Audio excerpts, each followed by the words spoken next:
Oh, I see you've managed to find your way. I suppose you're wondering why you're here. Before you begin classes at Alfea, Headmistress Faragonda has asked some members of the faculty to give you basic lessons about our world. You see, we've never had an admission from Earth before, at least not for a very long time. My name is Eudemos Echion. I'm an accomplished geographer and have dedicated my life to understanding the makeup of our planet. I'm pleased to meet you. I'll be going through the basics of our world, both for your studies here at Althea and for your conversations and interactions with other mystics here on Magix. I believe you will find this lesson useful in many ways. Magix has 7 realms, each named after one of the 7 heroes of the magical dimension, but you will learn more about that in our history class. First, let's start with the continent we're on, Solaria. Solaria is the realm of light, and its capital, Citaluce, is a vibrant city known for its fashion and culinary arts. While all the realms in Magix are democratic, some, like Solaria, have a royal family descendant from the realm's hero. Solaria's climate varies, from deserts and dry lands to tropics and mountains. The northernmost parts are cold and arctic, while the southernmost areas are warm and tropical. Some important places to note are Light Rock Monastery in the Pearl Mountains and the city of Arcturus, where you can see the Solarian aurora. Andros, a personal favorite of mine. The realm of water.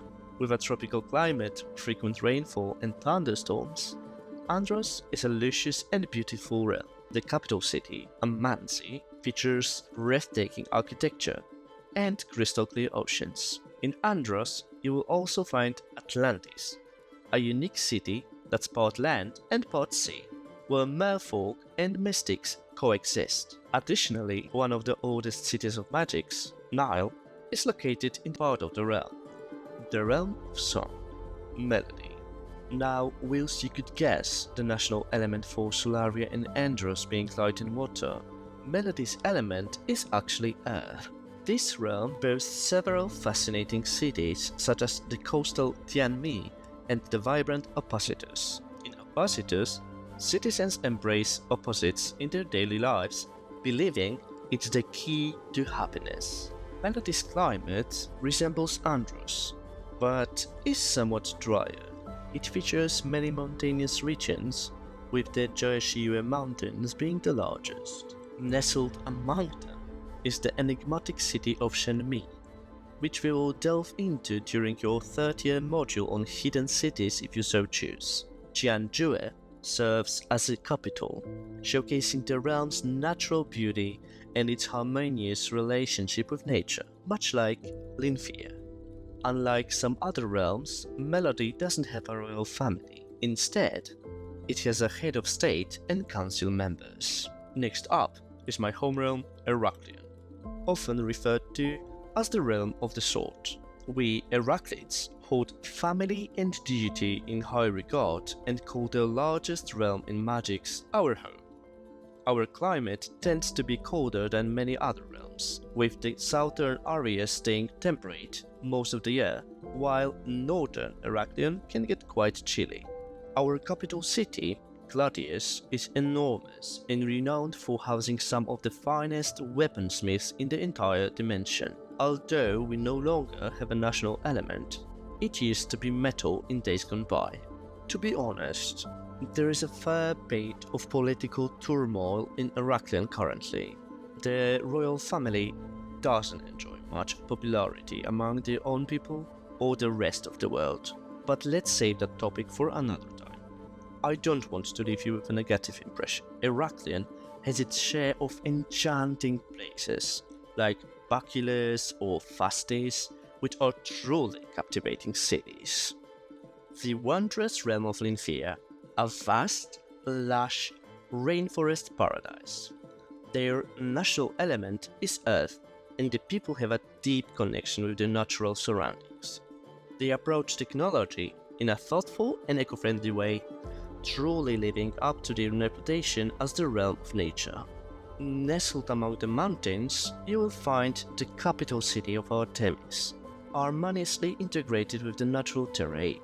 Every town and village on Alfea holds its unique charm, offering a remarkable variety of experiences. For example, Reina, located in the Orchid Isles, was one of the first settlements on Magix after the Great War. Another notable city is Prometia, steeped in historical significance as the last preserved population of descendants from Domino. I will share more details in a moment. Now, pay attention as this one's a bit more intricate. Zenith is a unique realm in Magix situated in the Antarctic region. It's also the first moon of the planet. Both of these territories fall under the same government. Despite its extremely cold climate, the capital city of Tulevik stands out as the most technologically advanced city in the entire magical dimension. Zenith is the realm focused on technological advancement and values acumen above all. It's known as the realm of advancement. Zenith doesn't have a royal family, and unlike Melody and Lynthea, has never had one. Kulin serves as the capital specifically for the moon region of the realm. Surrounding both Kulin and Tulevik, you will find large biodomes that help maintain the city's climate. I've had the privilege of visiting several colonies on the moon Zenith, and they are quite spectacular. Now for the seventh and final realm, which unfortunately is a rather sad story as it no longer exists. Domino was once the realm of the flame and the heart of Magix. It was rich in culture, tradition, beauty, and immense power. It thrived as a prosperous island nation in almost every way. Centuries ago, a great tragedy befell Domino, brought about by a dark and malevolent force, reducing it to ruins. The exact details of its downfall remain shrouded in mystery, but you will delve deeper into this in your history class. Domino teaches us a crucial lesson. We must cherish our differences, because Magix is only complete when all 6 realms unite, despite their disparities. Though we've healed from this immense tragedy, every year we gather to remember what was lost and pledge that darkness will never extinguish a spark of light like that again. I apologize if I rambled a bit, but I hope you find the information helpful. Please feel free to ask any questions you have, and I will do my best to provide answers. I wish you a great start to your term later this year.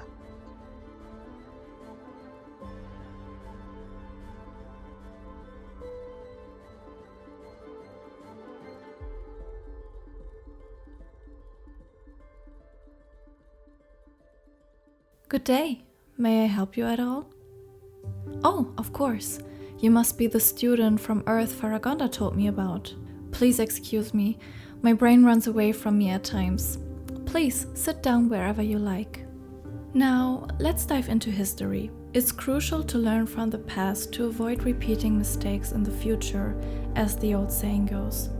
Here on Magix, we have a rich history spanning thousands of years. I'm Aurora Penumbra, your history professor at Alfea. I must admit that I quite enjoyed selecting the topics for today's beginner lesson. I assumed you'd be most curious about the connection between the world you know and the one you find yourself in now. So let me explain how we mystics came to be. The history of Earth and Magix is closely intertwined. We mystics trace our ancestry back to the elves, a powerful and wise race of magic users. Whilst humans are the result of natural evolution and cosmic forces, the elves were created by a magical entity known as the Great Dragon. It's believed that there are several such beings, with a primary goal of reversing entropy to ensure the universe's eternal existence. The elves led separate lives from humans, but guided them on a path of virtue and wisdom. Occasionally, love blossomed between a human and an elf, resulting in children known as mystics. part elf, part human. For a while, they coexisted harmoniously on planet Earth, but as is often the case, nothing perfect lasts forever. In the beginning, mystics aimed to bridge the gap between the elven and human worlds, fostering harmony.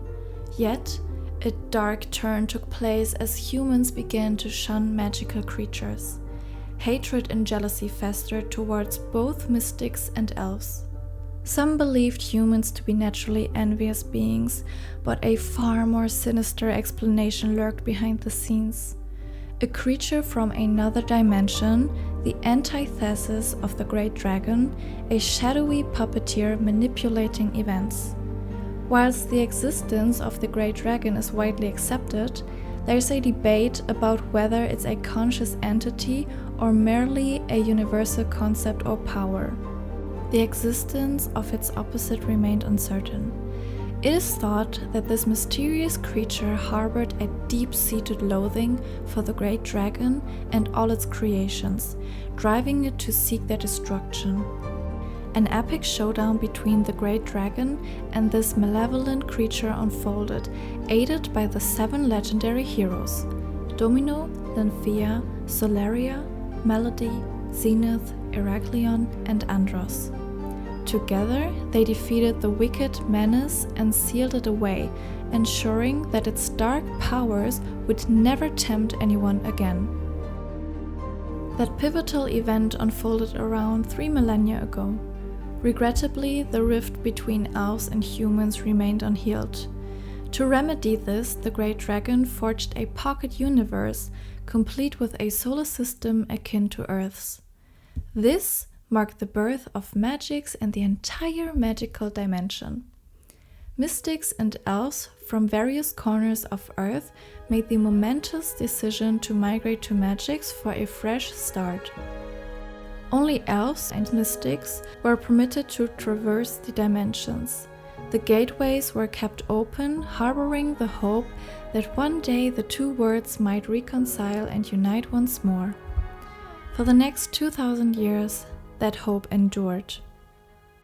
The gateways between our worlds closed due to the haunting destruction of the 7th kingdom of Magix, Domino. When the Great Dragon departed the magical dimension to embark on a new venture, it entrusted a spark of its flame to Hestia Domino, one of the 7 heroes of Magix. This sacred flame passed down through the royal bloodline of the realm. The precise details of Domino's downfall remain shrouded in mystery, but the prevailing belief is that Daphne, the crown princess of Domino, betrayed her own people. Some argue she was driven by a thirst for the power of the flame, denied to her by her mother. Others believe a sinister influence corrupted her, the same one that once tainted human minds all those years ago. Regardless, what transpired in Domino defied explanation, but pointed to the existence of the legendary creature, the Shadow Phoenix, leaving an indelible mark on our history. It's rumored that Daphne sought out the creature with the intent of setting it free. Unable to do so, she instead claimed a portion of its shadow. Empowered by the Phoenix, she returned to Domino, seeking revenge and the great flame held by the Queen. The aftermath remains an enigma, as no survivors exist to recount the tale. Most likely, the King and Queen made the ultimate sacrifice, taking Daphne with them in a tragedy of epic proportions. If you don't mind my saying, I hope I don't confuse you, but there's always been something about that story that never quite sat right with me. Of course, this is the story I tell as it's the historically accepted truth, but it's as though there's a missing piece. There are too many unanswered questions. You see, I've dedicated my entire life to unraveling this mystery, and the deeper I delve into it, the more perplexing it becomes. Most other accounts of the princess paint her in a positive light. Well, most have told me that my pursuit of the truth is futile, and perhaps they're right. We may never uncover the full picture. Well, I think that's enough of the basics, the foundations if you will. If you should have any questions, please let me know. I will be more than happy to answer. Thank you for coming, dear. I look forward to having you in my class at the beginning of term.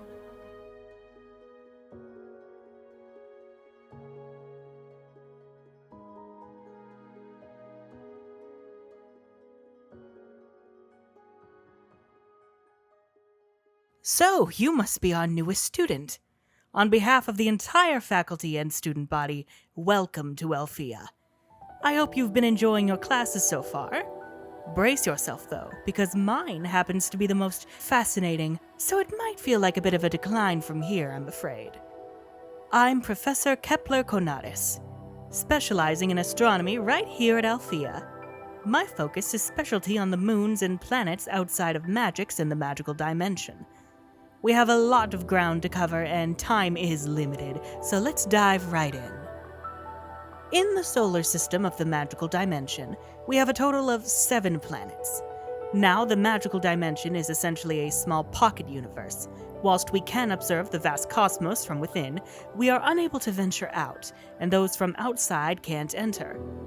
It's as if we exist as a fold in reality itself. As you've come to learn, travel between the regular universe and the magical dimension was once possible, but that connection has been severed. Well, for the most part, you're here now after all.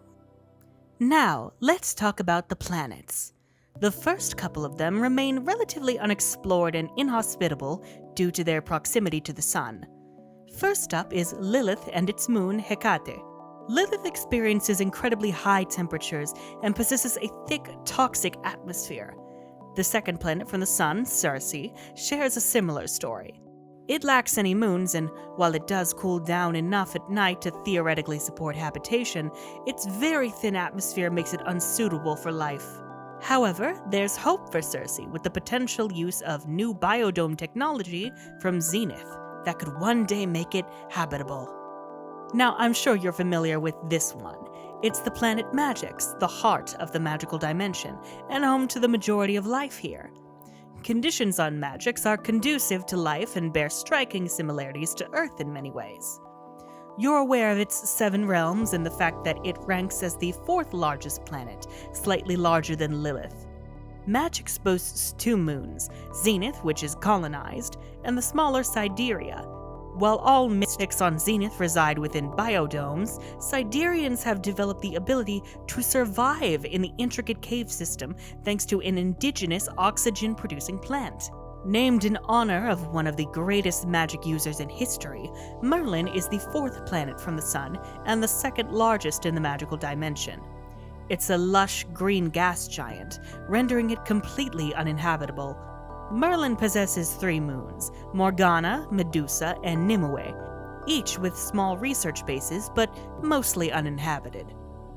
Moving on to Grimhilda, the 5th planet and 3rd largest. It's a gas giant adorned in a splendid royal blue hue. While Grimhilda lacks many unique characteristics, it boasts 4 moons, one of which is Wisperia. Besides Magix, Wisperia holds the 2nd largest concentration of mystics within the magical dimension. It's a somewhat anarchic society with only a couple of significant communities. Many dangerous mystics seek refuge in Wisperia before facing trial here on Magix. The moon also has a rich history and is home to exceptionally talented and powerful mystics. Wisperia is the 4th moon, while the first 3 moons of Grimhilda are named after 3 of the most influential witches of all time.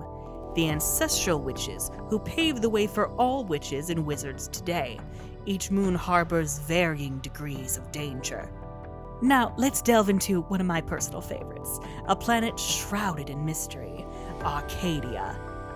Named after one of the very first fairies in history, Arcadia isn't a complete gas giant. It has a solid core, but we've never managed to get close enough for an investigation. The reason lies in Arcadia's moon, Lumen.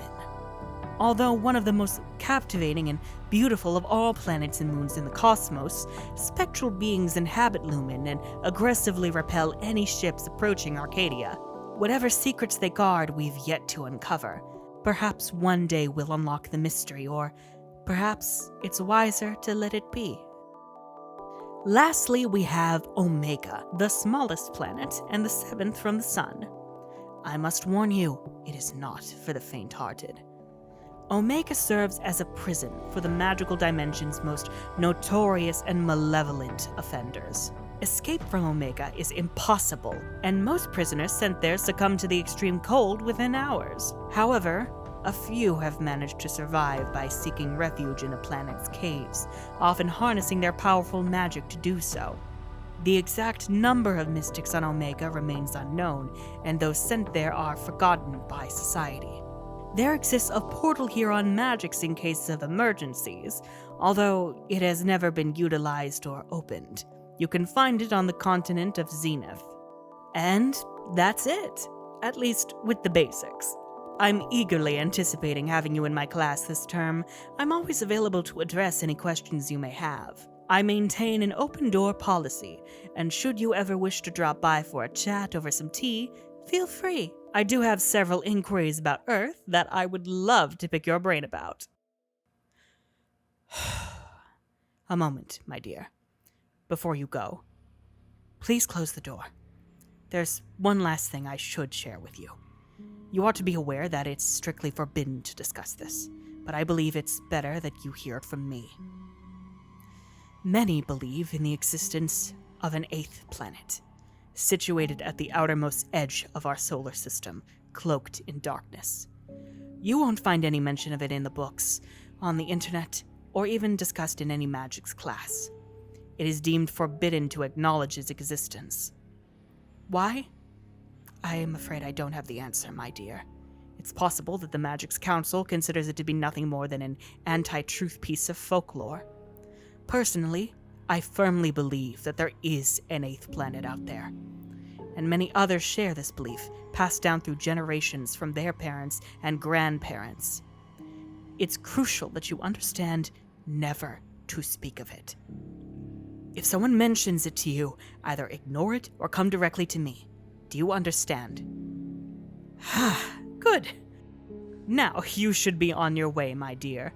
I'm genuinely looking forward to having you here with us at Alfea.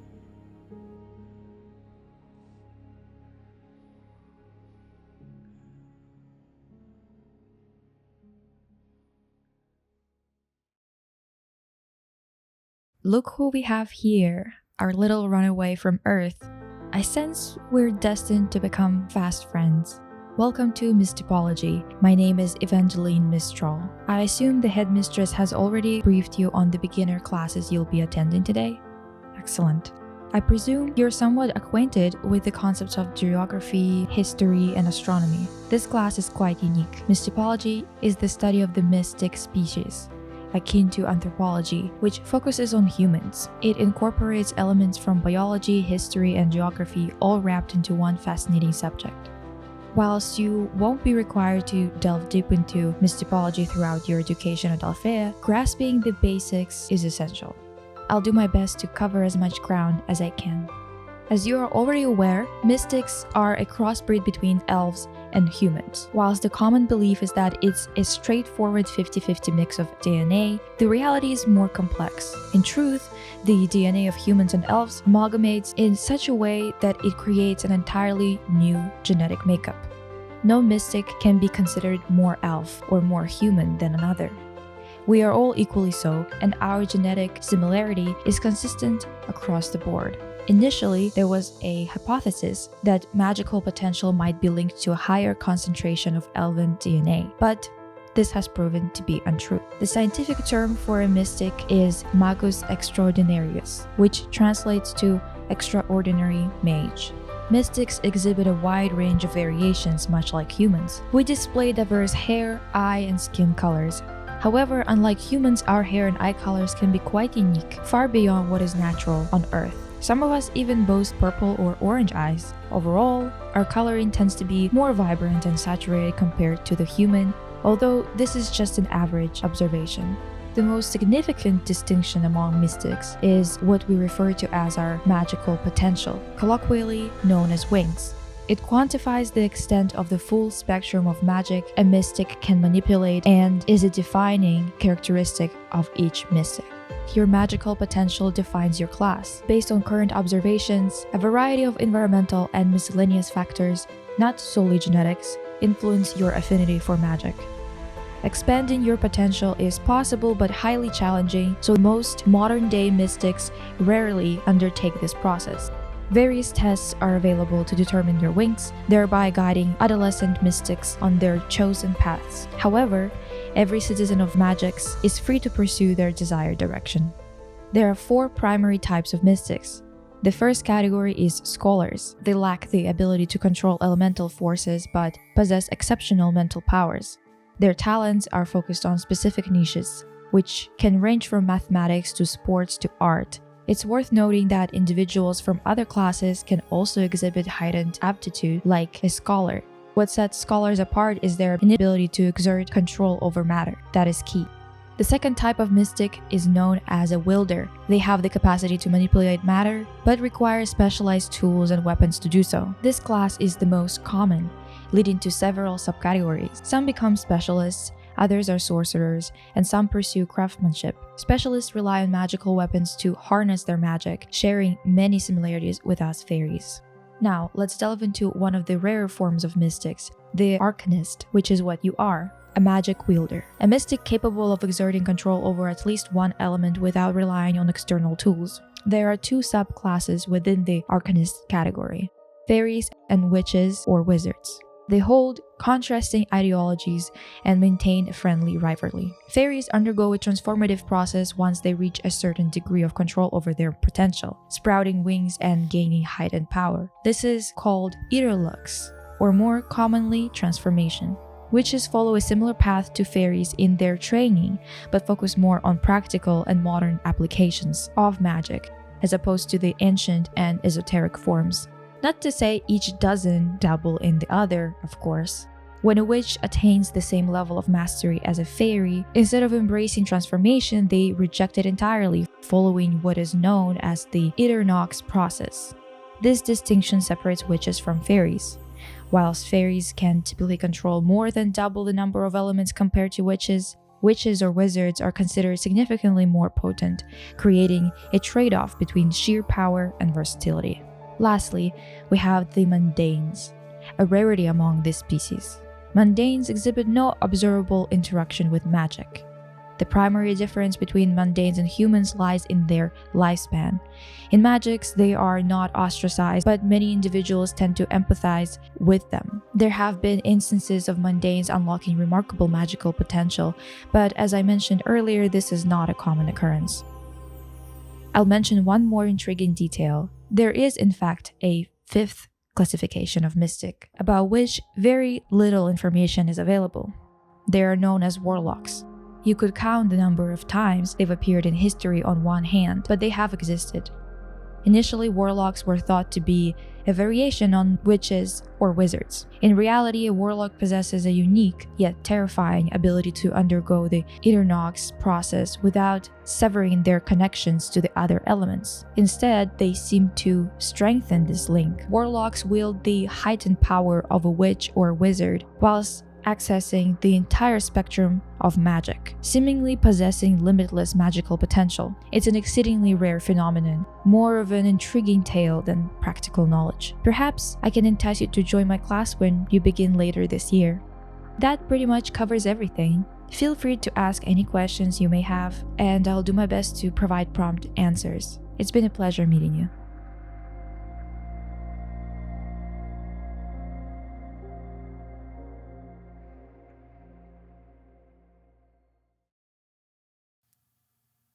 My dear, come in, make yourself at home.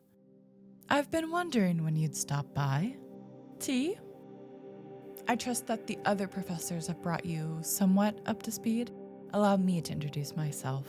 My name is Serafina Valentine, and I am one of the Arcanistry professors here at Alfea. Arcanistry, to put it simply, is the study of the science of magic.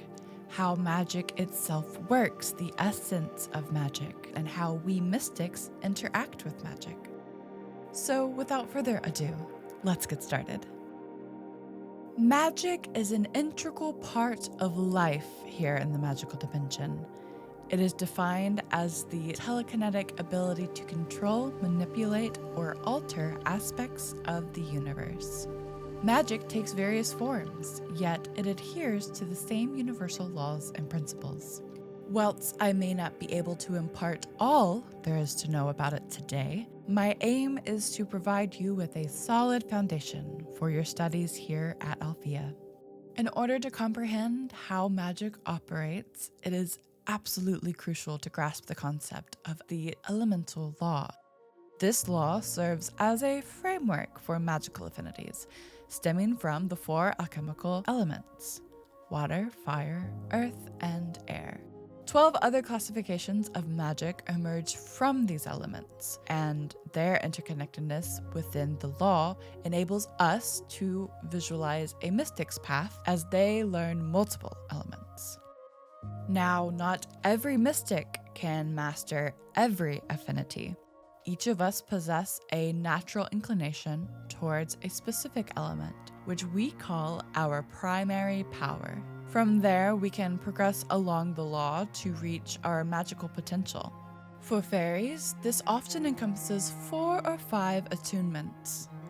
Witches and wizards typically can only control their primary power, with the most powerful among them possibly attaining control over another element.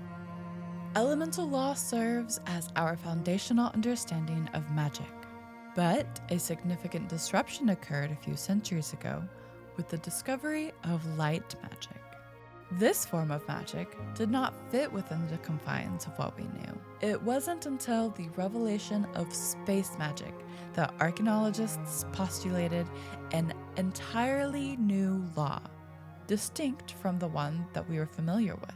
This new law came to be known as the ethereal law, introducing 12 additional attunements, most of which remain purely theoretical and have never officially been observed. Ethereal magic theoretically enables the control of the fundamental forces of the universe itself. Those with a primary ethereal affinity must seek out the elemental power they are most attuned with, initiating their training in elements. Magic allows us to impose our will upon specific molecules and forces within our environment. When we use the phrase magical potential, what we are truly referencing is the amount of the full spectrum of magic an arcanist can harness. This is colloquially known as your Winx. Whilst we mystics divide the attunements into 16 elements, it is important to know things are more interconnected than they appear to be. The 4 alchemical elements are more than just water, fire, earth, and air. They encompass states of matter and the molecules that comprise them. They are the purest form of magic and act as the basis for most mystics' abilities. Each element can form a union with the attunements connected to it on the law, creating the combination attunements: lightning, plant, cloud, and lava. The alchemical elements also magnify into combustion, ice, metal, and sound. These are known as the magnification attunements. Finally, we have the expansion attunements, formed of all but one element. These are weather, technology, mind, and body. Here at Alfea, we offer classes in all 16 of the standard elemental attunements, along with light ethereal magic. Not all magic is legal here on this planet. Certain uses of elements have been outlawed and are considered dangerous. We believe in teaching fairies respect for the great power one yields. Part of Arcanistry also encompasses the sacred process of transformation, also known as the Etterlex process. There is a rich history behind transformation, so bear with me as I explain. As you know, witches and wizards do not undergo transformation. They opt to forego the embrace of transformation in favor of enhancing their power from their primary element. Fairies, on the other hand, accept transformation when it occurs, sprouting wings as part of the process. In order to achieve your Charmix transformation, an Arcanist must master their magical potential to a certain degree, normally achieved after true proficiency in one element. It is important to note that the more powerful the fairy, the more challenging it becomes to earn transformation. Charmix is the name of the fairy form we take. It grants us the ability to refine our magic to a significantly more versatile and potent level than ever before. Of course, it also allows us to fly. In the days of old, Charmix was only the first of 2 stages of transformation for a fairy. The second and final stage was known as Enchantix. Enchantix granted us even more sophisticated and potent control over the elements, earning us both respect and fear from others. We are aware of its existence and the potential still resides within us, but the knowledge of how to attain it has been lost since the fall of Domino. No one has seen an Enchantix fairy in nearly 1,000 years. Perhaps such knowledge will return to us one day, or perhaps there's a reason the power is now unreachable to modern-day fairies. One last thing you should know is that each power has a name that is typically used in academic or formal settings. Most of these are self-explanatory, such as aquakinesis for water or aerokinesis for air. Some are more complex, like nubikinesis for cloud manipulation. It would be beneficial to familiarize yourself with these terms, as you are likely going to hear them in conversations. Well, as much as I enjoyed sharing this information, I apologize if it became a bit tedious, especially towards the end. It's all valuable knowledge, mind you, as you embark on your studies here at Alfea later this year. Should you have any questions, don't hesitate to reach out. It was delightful to meet you ahead of everything, and I'm sure the other professors share my sentiment. We are eagerly anticipating your arrival. I do hope your introductory courses have been beneficial to you. Until we meet again.